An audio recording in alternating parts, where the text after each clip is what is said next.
Hello and welcome back to the Wrestling Rant.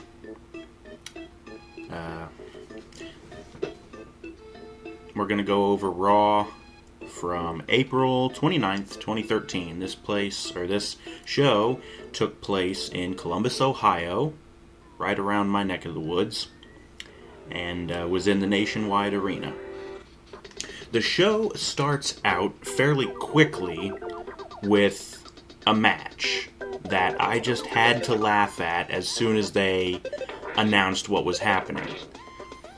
The show opens, of course, and in the ring we have Big E Langston, Zeb Coulter, and Ricardo Rodriguez.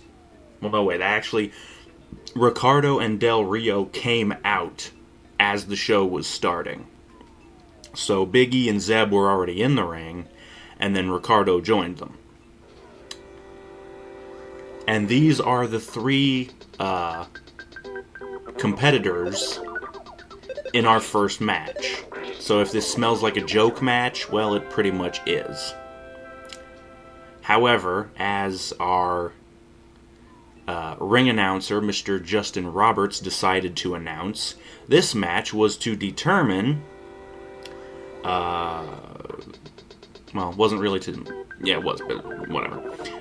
Basically, the thing about this match is the winner, or at least the person that the winner represents, would be able to pick a special stipulation for the Triple Threat World Heavyweight Championship match at Extreme Rules. Of course, Big E representing Ziggler, Zeb representing Swagger, and Ricardo representing Del Rio, of course. So this match, like I said, was pretty much a joke match. It starts off, Coulter decides to get out of the fucking ring because he knows he's going to get his ass kicked by Big E. So Coulter gets out of the ring and basically just stood on the apron for the first 2 or 3 minutes, while Big E proceeded to beat the shit out of Ricardo Rodriguez.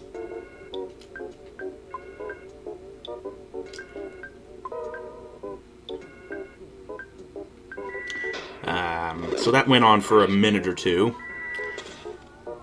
And then somehow Ricardo is able to counter and mount a tiny little bit of his own offense against Big E. And at that point, Zeb decides to get in the ring and help Ricardo out in beating up Big E. This lasts for about 10 seconds. And then Big E gets the upper hand again. And of course, Zeb decides to bail pretty much. Yada yada yada, a bunch of bullshit. The match even went so far as to have blatant interference, but the commentators were quick to say, oh, it's a triple threat match, so there's no DQ. Del Rio jumped in and gave his big enziguri kick to Big E. And then Ziggler came in and gave his beautiful drop kick to Del Rio. The two of them went out of the ring. And let's see. I don't really know if Swagger got involved at all. But the finish of the match comes when Big E was outside the ring. I think Swagger clotheslines Big E over the top rope and he goes over with him. So they're both out of the ring. Ricardo and Coulter are the only ones in the ring. Coulter goes to pin Ricardo, and as the referee's hand was coming down for the 3, AJ jumps in the ring and grabs his arm to stop the 3 count.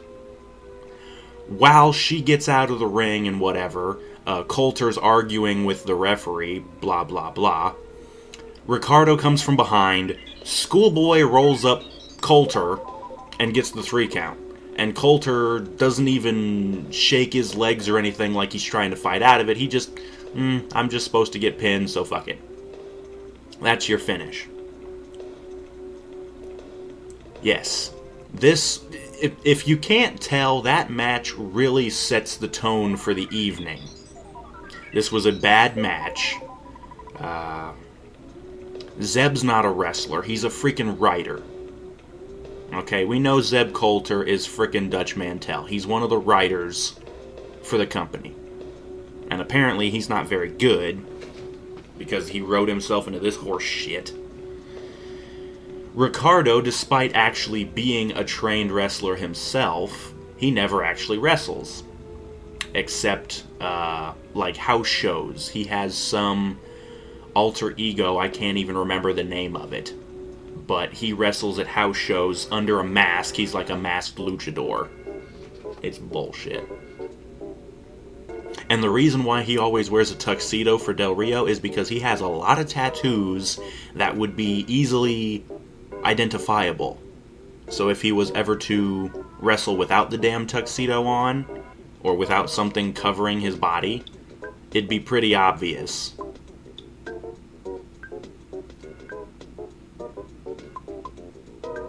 It'd be pretty obvious it was him. So anyways. But yeah, so Ricardo wins, and thus Del Rio gets to pick the stipulation for the match, the triple threat, at Extreme Rules. And we'll get back to that later, because they wait until damn near the end of the show to actually have Del Rio announce what stipulation he picks. The next thing we got was the commentators decide to introduce us to the fact that it's World Wish Day. And of course, they have to remind us, the Make-A-Wish Foundation, John Cena has donated more time than pretty much anyone else, and he has granted so many freaking wishes. So they go through this video package with this Make-A-Wish stuff, and then, as if they hadn't wasted enough time on our wrestling show, they bring out 3 kids and their moms on the stage, no less. And Cena comes out with them to announce that in order to grant their wish, we are making them honorary WWE superstars.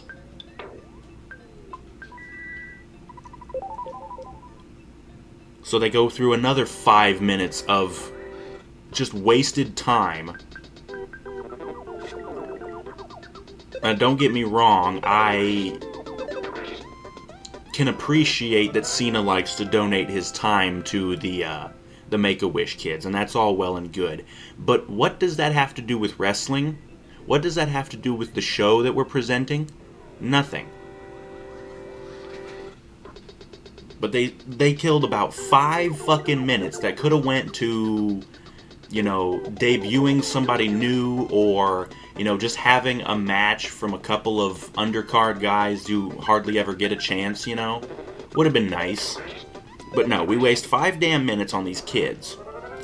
And Cena has to go over, oh, we're making them honorary WWE superstars, and he talks to each one of them, and they picked out wrestling names for themselves. I can't remember them, but whatever. We finally get that out of the way, and that's all finished. Finally get around to another match, which is Randy Orton versus Cody Rhodes.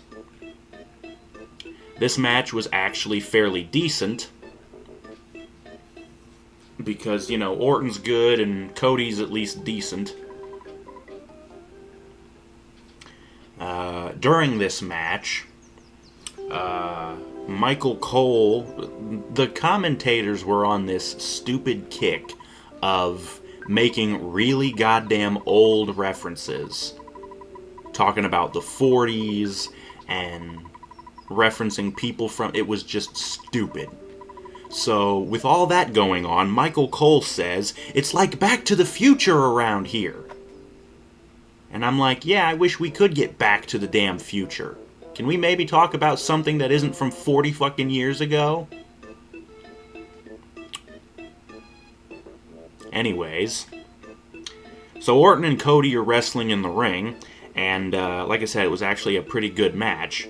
The finish is pretty bad, actually. Let's see. Randy went to hit the RKO. Cody countered. He blocks the RKO and then cinches him up for his crossroads finisher. The rolling the dice, whatever you want to call it. He nails that, and you're thinking, oh shit, are they actually going to give Cody a win over Randy? No, because Randy kicks out of it. And Cody's pissed, of course. He's like, how could anybody kick out of my finish? They go for another couple of seconds, and then Cody jumps off the ropes. He does this disaster kick, which it's supposed to be called the beautiful disaster kick. It's essentially John Morrison's flying chuck kick that he used to do, because Rhodes can't come up with anything on his own. He has to steal shit from everybody else. But anyways, he goes for this kick, and if you're paying attention, you notice instead of jumping the way he normally would to do the kick, he jumps in a way that he launches his head forward first. And so you're like, yeah. Randy catches him, RKO out of midair, and that's match. After the match, Matt Striker gets in the ring. And I'm thinking, Striker's had his ass kicked on the show so many times when he's tried to interview people. Why does he keep trying to do it? But apparently, I'm stupid for thinking about that because nothing happened like that. Striker's talking to Randy and he asks him, he reminds us all of the whole thing with the Big Show betraying him and Sheamus at WrestleMania. And he asks Randy how he feels about that. And Randy says, you know what, I've never been more focused. And I'm thinking, really, Randy? You weren't more focused when you were attacking Triple H a couple of years ago and the whole thing where you DDT'd Stephanie and all this other shit? You've never been more focused? Whatever. But as Randy's talking, Cody tries to jump him, but eats another RKO for his trouble. Don't know why he thought he could jump Randy. But he didn't. He eats another RKO, and we move on to backstage where the Bellas are talking to each other as they're coming to the ring. And the first thing I notice is they're wearing a different outfit than they normally do. Not like they need a different outfit to look smoking hot, but you know. But they're talking about this new reality show on the E! Network that they're starting here soon. And this show is supposed to be all about the backstage lives of the divas. It sounds like a disaster waiting to happen to me, but you know. Anyways, they're talking about that, and the announcers say, oh, next up we have one of the Bellas versus one of the Funkadactyl whores. So we cut to commercial and we come back. The Bellas are already in the ring, I think, and then out come the Funkadactyl whores. And we find out that it's actually Brie going against Naomi. The match was short and crappy. Let's put it like this. The Bellas used their twin magic again. Brie was getting her ass kicked, so Nikki pulled her out of the ring, jumped into the ring in her place, and started faking being hurt, you know.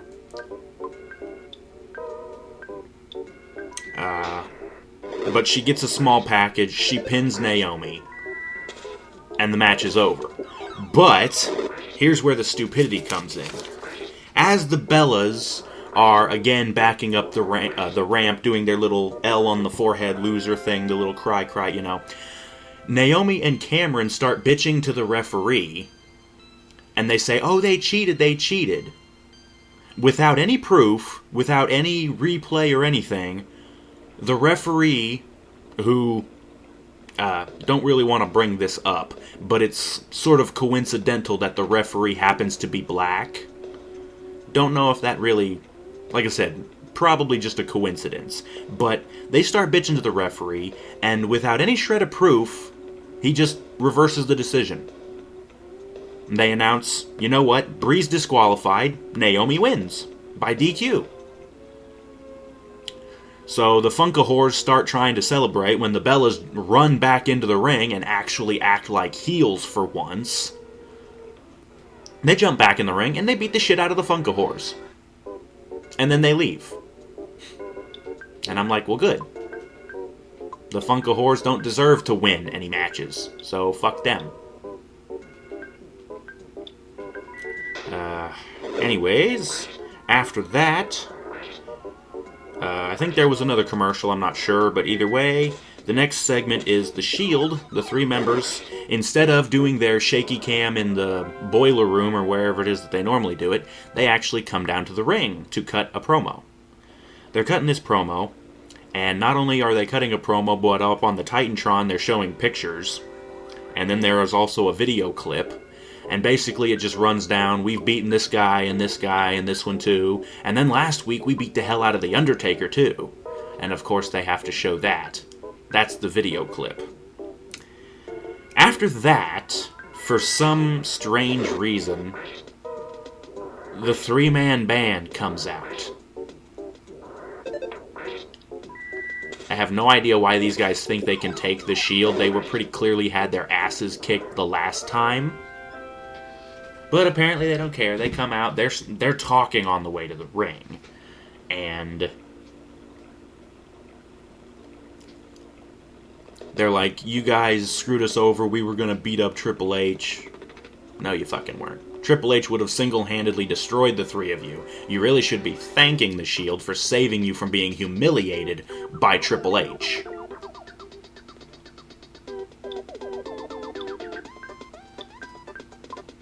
But of course, they get in the ring and they think they're going to fight. The Shield beats the shit out of them. Easily.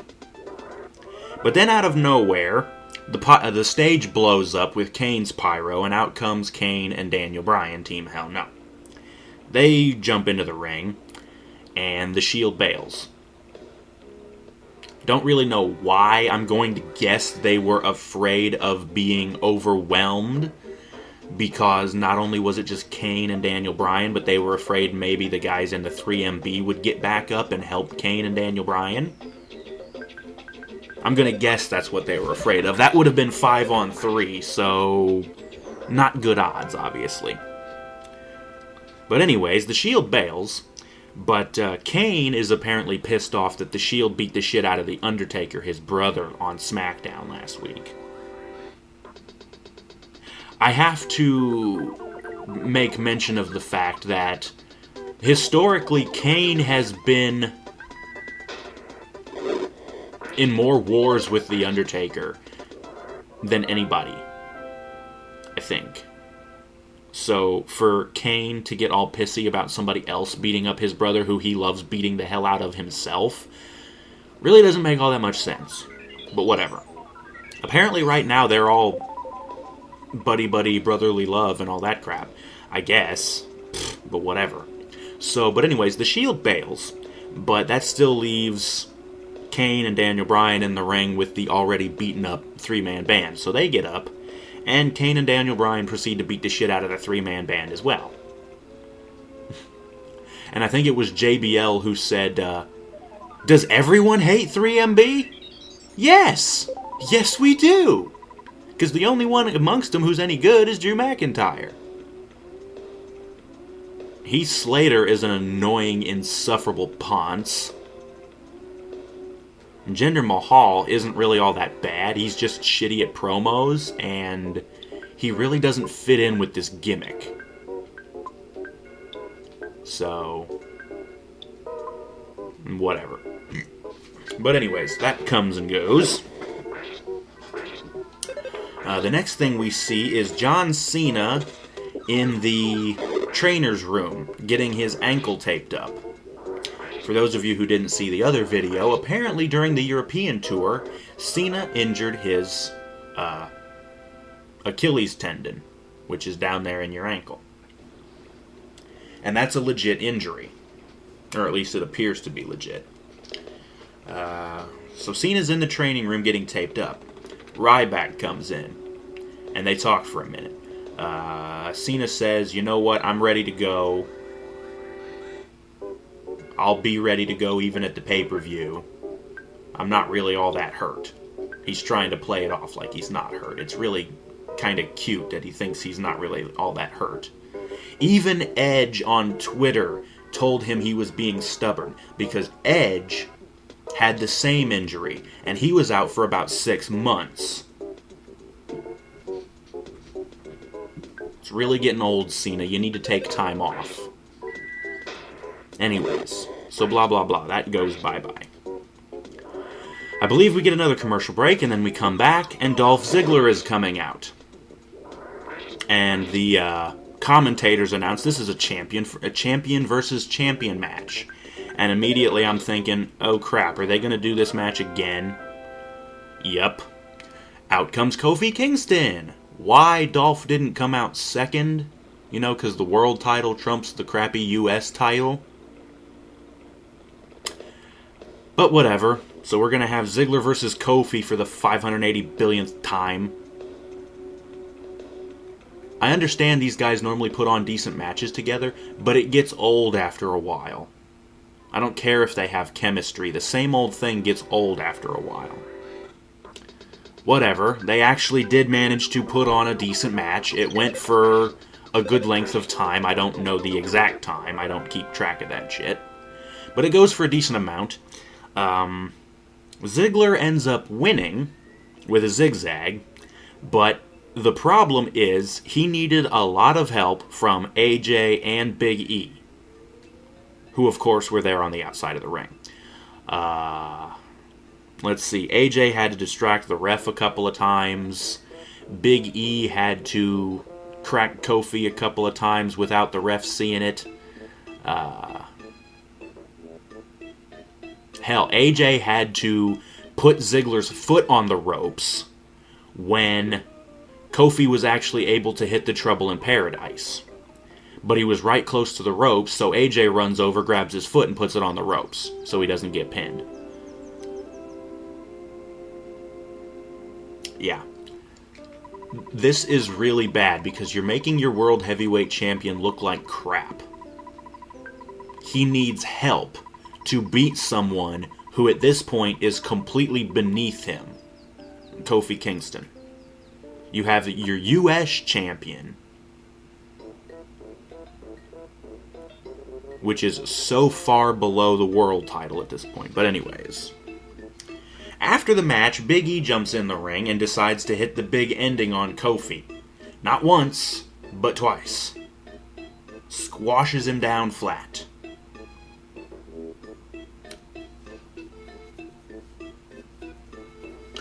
Anyways, we cut backstage, and I believe we're watching AJ, Ziggler, and Big E walking down the hallway, when all of a sudden they come across Caitlyn with Natalya.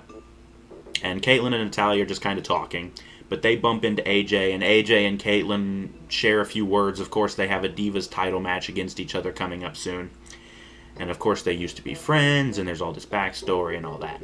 But all of a sudden, some stagehand comes up and says, I have to deliver this to you.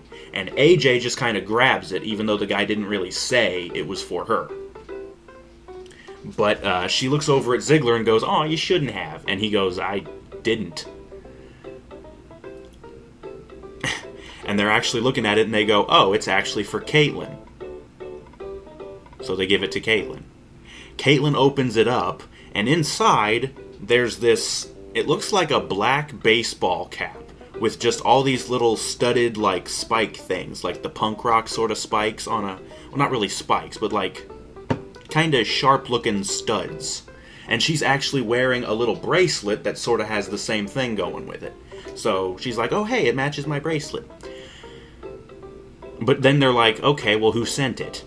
And she looks through and she finds this note, and it said, oh god, I can't even remember exactly what it said, but it was basically like a little love poem, but it doesn't say who it's from. So the gist of this is Caitlyn now has a secret admirer. We don't know who the hell it is.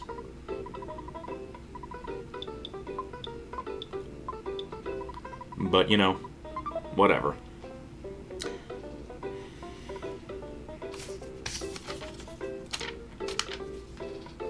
Okay, so yeah, Caitlyn has a secret admirer now. The next thing we get is a recap of Triple H and Brock Lesnar, as if we needed another reminder of how little we give a fuck about this grudge match between these two. Anyways, after that, we cut back into the general manager's office, where Bricky, that is Brad Maddox and Vicky Guerrero, are backstage with Ryback. Well, he comes in a minute, but whatever. They're talking about the big six-man match that's supposed to end the show. Or it's actually not even supposed to be a six-man. From what I remember, it was supposed to be 2-on-3 handicap match. But it was supposed to be Ryback and Cena versus The Shield. Ryback comes in and says, I don't feel like it. I don't feel like having Cena abandon me again. So they say, okay, well, how about we have Team Hell No team with you instead? And he just looks at him and says, no. And then he leaves. Oh, yes. And earlier on in the show, they were talking, I don't know why I'm even bringing this up, it's so pointless, but I just want to illustrate just how bad this show is. Earlier on in the show, they're hyping up Domino's and their new bullshit pan crust pizza and all this slow cooked and this dumbass thing where you order it online and you can track the thing as it's delivered. So apparently earlier in the show, Jerry Lawler, the commentator, orders a pizza from Domino's. And after the Bricky and Ryback segment, Jerry's pizza apparently finally gets delivered. However, the delivery man is so shit, he gives it to a bunch of the people in the front row of the crowd instead of Jerry. So apparently Domino's has really shitty delivery drivers who can't even take it to the right person. Whatever. After that, Jack Swagger comes out, and his opponent, Zack Ryder, who cuts a very brief promo on his way to the ring. He's still sporting his little Leave It to Beaver, I look just like Jack Swagger, which is funny because I'm going against Jack Swagger. He's still sporting his non-spiked hairdo. Swagger squashes the shit out of him in like 2.5 minutes or something. Ryder actually managed a little bit of offense, but really not all that much. Swagger hits the gut-wrench powerbomb on him and then locks him in the ankle lock and gets the win. Ryder taps like a bitch, because he is a bitch. But after the match, Swagger holds Ryder throat first against the ropes so Zeb can punch him, because part of Ryder's little bitch promo was insulting Zeb, talking about, oh yeah, he brought up how Zeb got beat by Ricardo earlier and he actually had them replay the footage of it. Whatever. They cut backstage, and Mark Henry's walking through the hallway with a big frickin' rope slung over his shoulder. And then they cut to commercial. And when they come back from the commercial, they show footage from the stupid little WWE Active app that they have, which is a ripoff of what TNA was doing 6 months ago, where you could watch the action as it was happening during the commercial break. But you can do it on your phone now, so it's cooler. But anyways, apparently during this commercial break, Ryback left. He just up and left. Apparently. But whatever. We get back from the commercial, and Henry's in the ring to talk. And he says, I'm so strong, blah blah blah. Out comes Sweet Tea of Team Lardass, or Team Funking Lardasses, or whatever you want to call them. Don't care. So apparently we're going to have us a tug-of-war match, and that's what the rope Henry was carrying was for. Again, what does this have to do with wrestling? Ooh, he's strong, we don't care. He's also boring as fuck on the mic and a crappy wrestler. Anyways, Sweet Tea comes out, and they have him a tug-of-war. And of course, Mark Henry wins. So out comes Sweet Tea's partner, Brodus. And they get to have their little tug-of-war too, and again, Henry wins. And apparently it was only supposed to be 2 opponents, but out comes Sheamus. And he says, I know you only agreed to 2 opponents, but how about we go again, you know? So Sheamus comes out to the ring, And they start doing their little tug-of-war crap. And Sheamus is actually putting up way more of a fight than the other two did. But it looks like Sheamus is about to lose. He lets go of the rope, and Henry falls and busts his ass. And as soon as he gets up, Sheamus kicks his head off with a brogue kick. Yeah. We can't have wrestling really on our shows, but we can have us a stupid fucking tug-of-war thing.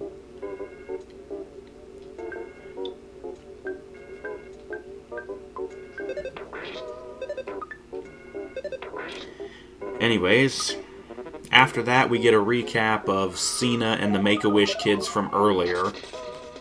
So, more faffing about.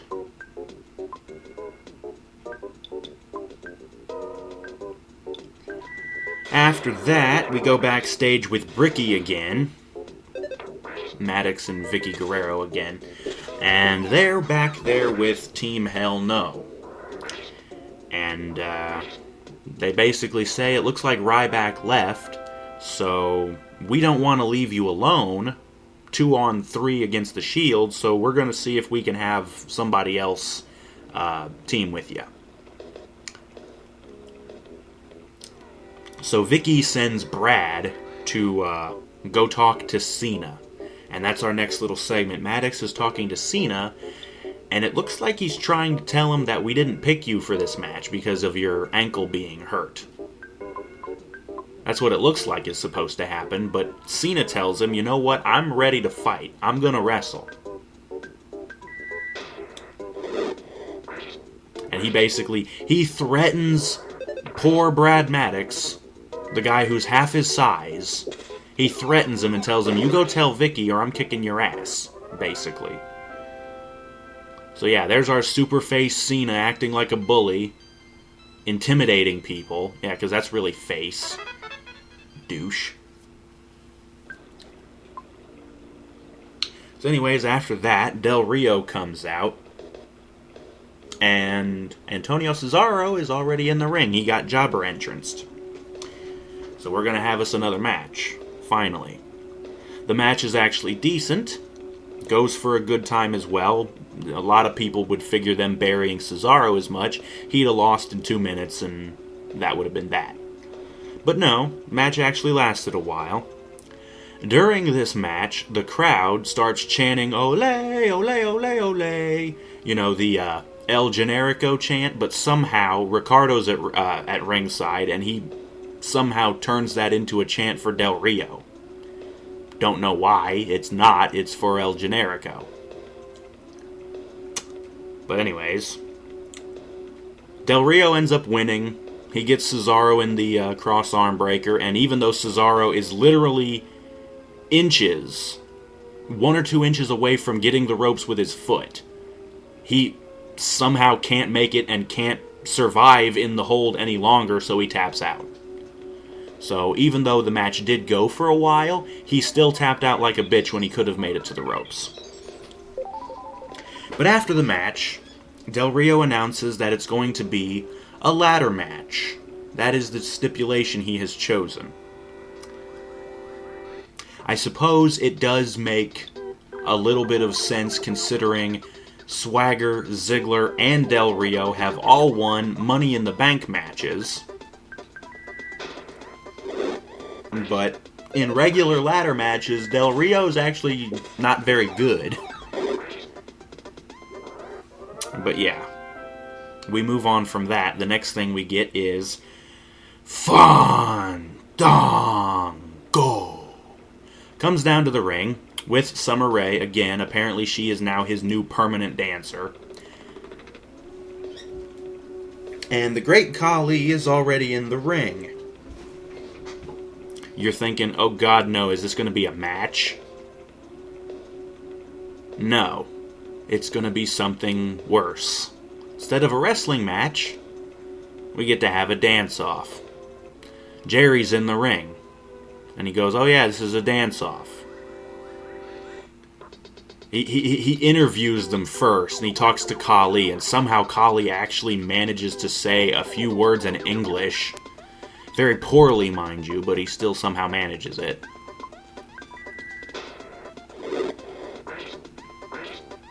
Anyways, Khali dances first with Natalya, and it's bad. It's mostly just him twirling her around, not really doing anything, and then he starts doing this little terrible two-step shit thing that he was doing. It was god-awful. The guy has 2 left feet. He can hardly move, let alone dance. And we're going to have him dance with somebody who's supposedly a trained ballroom dancer in Fandango. But anyways, Johnny dances with Summer, and Jerry actually does announce that her name is Summer Rae. They're not changing it. But they dance, and they actually do a good dance. And then apparently this is being voted on by the fans who's going to win. Jerry says, "What did you think of the Great Khali?" And they cheer, you know.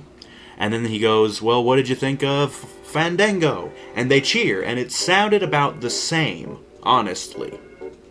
But for some strange reason, even though Jerry has been riding Johnny's dick for the last few weeks, or at least seemingly, he still, for some reason, gives the win to Khali, even though it sounded about the same. And of course, Johnny ain't gonna take that lying down. Khali starts to celebrate, and Johnny comes up, clips his leg from behind, and then picks his deadweight ass up and gives him a Russian leg sweep from hell. He's been doing this a bit. And then after that, he jumps about 3/4 of the way across the ring to give him that big top rope diving guillotine leg drop. And he nails it perfect. Fucking fantastic.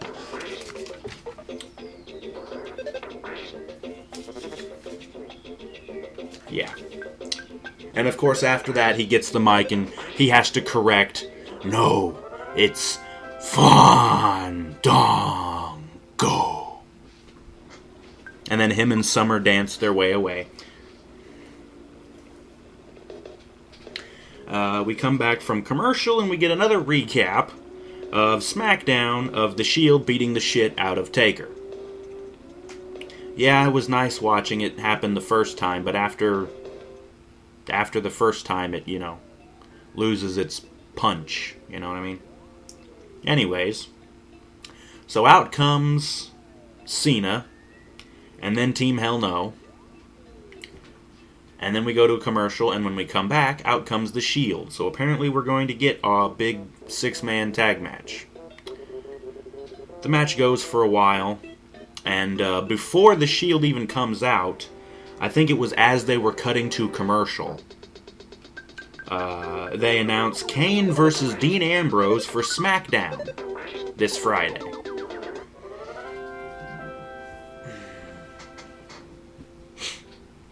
So yeah, we come back, the Shield comes out, they start the match. I think Ambrose started off with Kane, and it's going for a while. Kane's pissed because they beat the hell out of The Undertaker, and again, I don't see why it matters. Kane's done more heinous shit to The Undertaker just in the last year, so... But whatever. So they're going for a while, and then Cena gets tagged in. And somehow he tweaked his ankle, his bad Achilles tendon, so he has to tag out immediately because he's like, "Oh fuck, my ankle, I'm hurt," He tags out to Bryan and blah blah blah. Then Bryan and Kane start tagging each other back and forth. And Cena seems kind of pissed that they're not tagging him. And I'm like, are you serious? Your ankle's hurt, bro. What do you expect us to do? Tag you in and let you lose the match?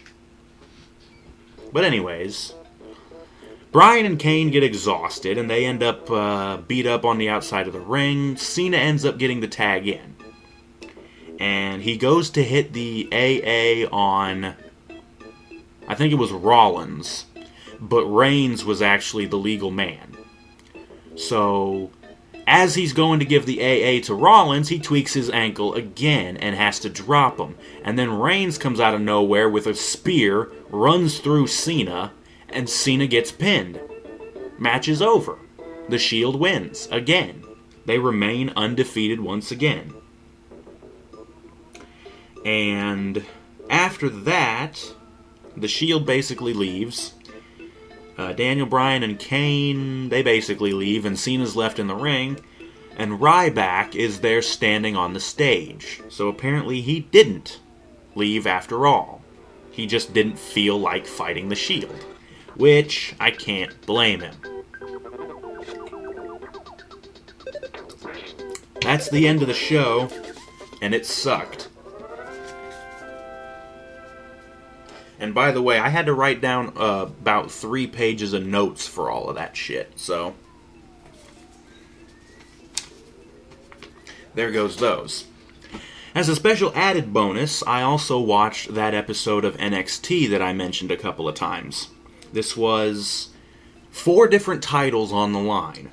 And before the action actually started, Dusty Rhodes had to blather in his really, really bad accent. This is real special to me because it's the Clash of the Champions. You know, that thing we used to do in WCW before it went under.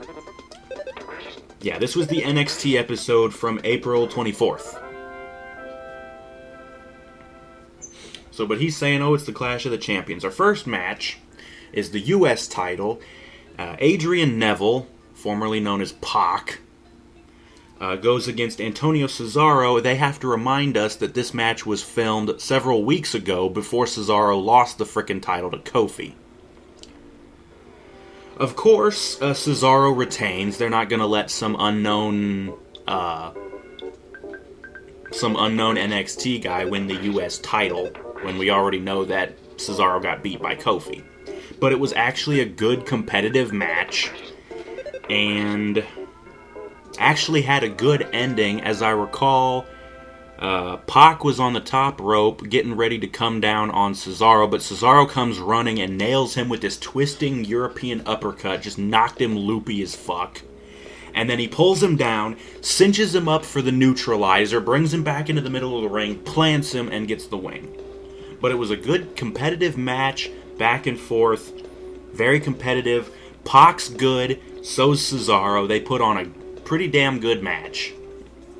And this was probably the best match on the card, honestly. Yeah, actually, looking over the notes, it was definitely the best match on the card. But yeah, so Cesaro retains, of course, and we move on to the next match, which is the Divas title defense, Kaitlyn versus AJ. And no, this is not the match that AJ won with the Battle Royal on Raw, or was it SmackDown last week? I don't know. But anyways, of course Kaitlyn wins. She's not going to lose the title to AJ on NXT. But again, this was actually a decent match as well.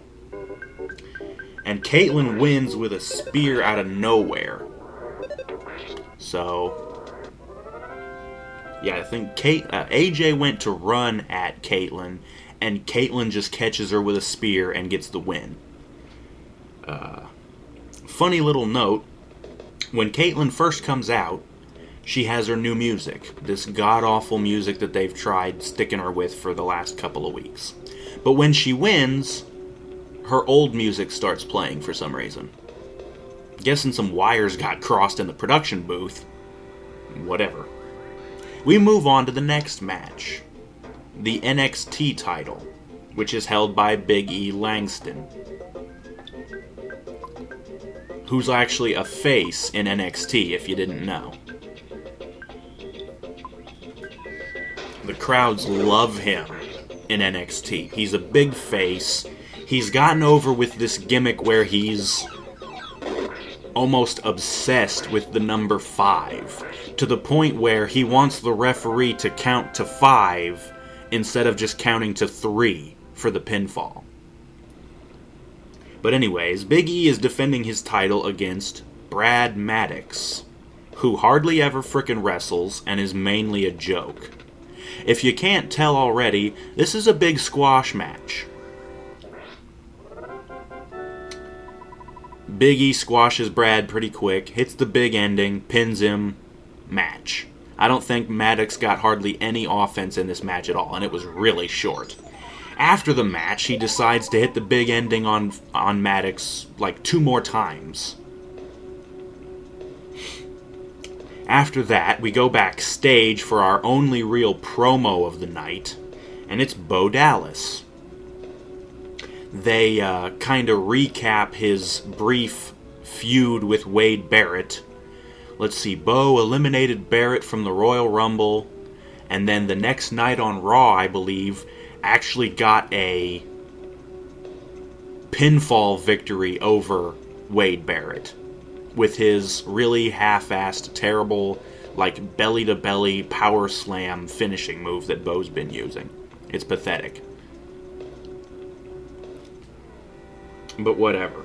So they recap all that crap, and then they start to cut to commercial, and they say that next week on NXT, we have Chris Jericho on the show. Oh, good! The washed-up old has-been's gonna be on NXT. Great. Can't wait to go over that.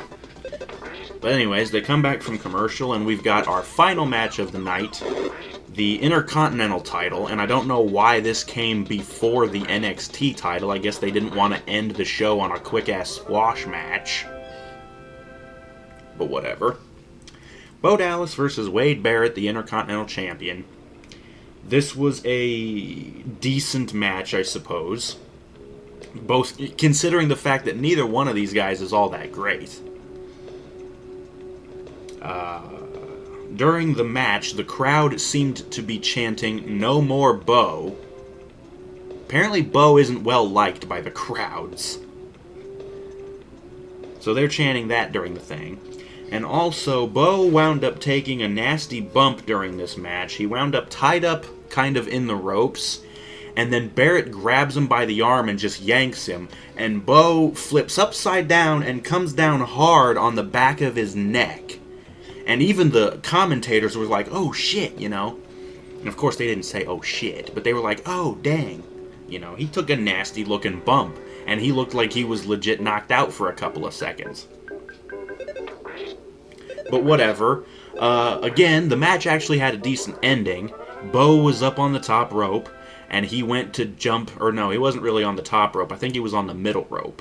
But he came to jump down at Barrett, but on his way down, Barrett catches him with the bull hammer elbow, and just basically knocks Bo out cold. And Barrett pins him. And that's match. Not really all that great. Neither one of these guys is all that great. Neither one of them can hardly cut promos for shit. And neither one of them is really that great of a wrestler. So that wraps up that episode of NXT.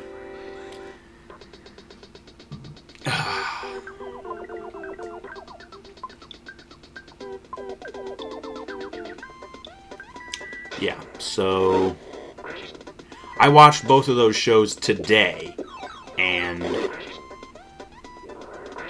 I'm really wishing I had done something else. I wound up drinking during Raw. Actual booze as well. Because I do have a tendency here lately to start drinking if Raw's really bad, and it was.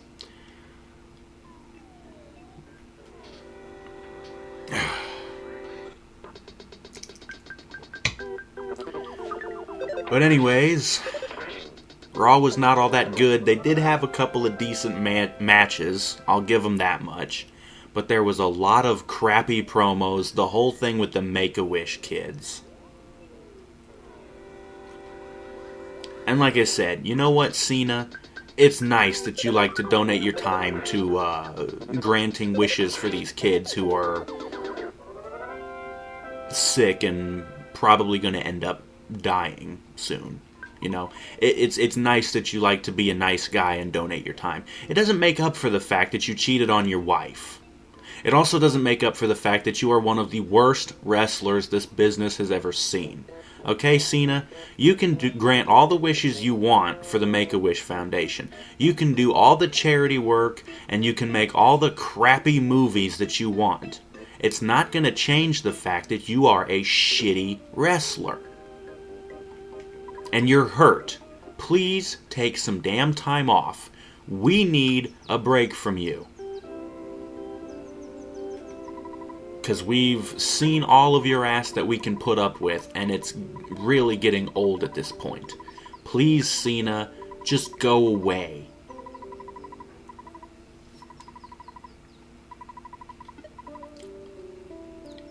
mini rant aside, think that actually will do it for this episode of the show. I hope you enjoyed it. I know it's just one man bitching about stupid wrestling, but you know what? I care about it enough to complain. Maybe if I complain long enough, they'll actually do something about it and make the show better.